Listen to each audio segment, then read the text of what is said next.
কাইলৈ 10 ছেপ্টেম্বৰ আৰু আমি সকলোৱে জানো যে অসমৰ সন্মানীয় মুখ্যমন্ত্ৰী ডক্টৰ হিমন্ত বিশ্ব শৰ্মা ডাঙৰীয়াই অসম প্ৰদেশ কংগ্ৰেছৰ সভাপতি গৌৰৱ গগৈ ডাঙৰীয়াক পাকিস্তানৰ লগত লিংক থকাৰ বাবে জেললৈ পঠিয়াম বুলি কৈছিল আৰু যদি জেললৈ পঠিয়াব নোৱাৰে তেতিয়াহ'লে মুখ্যমন্ত্ৰী ডাঙৰীয়াই পদত্যাগ কৰিম বুলি কৈছিল আৰু এই সন্দৰ্ভত ৰাজ্য দলৰ সভাপতি অখিল গগৈ ডাঙৰীয়াই প্ৰতিক্ৰিয়া ব্যক্ত কৰিছে আৰু অখিল গগৈ ডাঙৰীয়াই কৈছে কাইলৈ দিনটো চাবলগীয়া কাইলৈ অসমৰ ইতিহাসত এক নজিৰবিহীন ঘটনা ঘটিব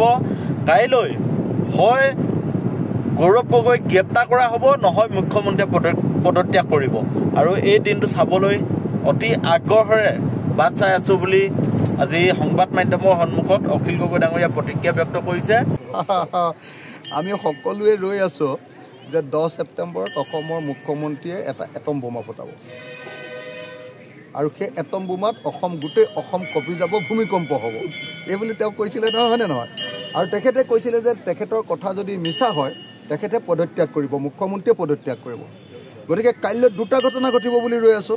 হয় কাইলৈ গৌৰৱ গগৈ জেললৈ যাব হয় কাইলৈ গৌৰৱ গগৈক ধৰি বান্ধি তেওঁ যে ইমান পাকিস্তানৰ এজেণ্ট বুলি কাইলৈ প্ৰমাণিত হ'ব আৰু নহ'লে কাইলৈ অসমৰ মুখ্যমন্ত্ৰীয়ে পদত্যাগ কৰিব এই দুটাৰ ভিতৰত কাইলৈ এটাটো হ'বই লাগিব কাৰণ মুখ্যমন্ত্ৰীয়ে নিজৰ মুখেৰে কৈছিলে কথাটো হয়নে নহয় এতিয়া আমি সেইকাৰণে মুখ্যমন্ত্ৰীয়ে বহুতবাৰ কৈছিলে নে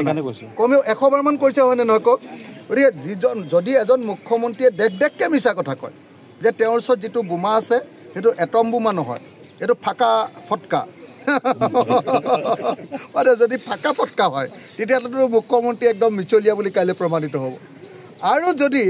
কাইলৈ মুখ্যমন্ত্ৰীয়ে প্ৰমাণ কৰি দিব পাৰে তেতিয়াহ'লেতো কাইলৈৰ পৰা আৰু অসমত গৌৰৱ গগৈ নাথাকিব আৰু পাকিস্তানৰ লগত সম্পৰ্ক ৰাখিলে পাকিস্তানৰ এজেণ্টগিৰি কৰিলেতো অসমৰ মানুহে কেতিয়াও সহ্য নকৰিব গতিকে কাইলৈ অসমৰ ভাগ্য নিয়ন্ত্ৰণ হ'ব হয় মানে হিমন্ত বিশ্ব শৰ্মাই কাইলৈ পদত্যাগ কৰিব নহ'লে কাইলৈ গৌৰৱ গগৈ জেললৈ যাব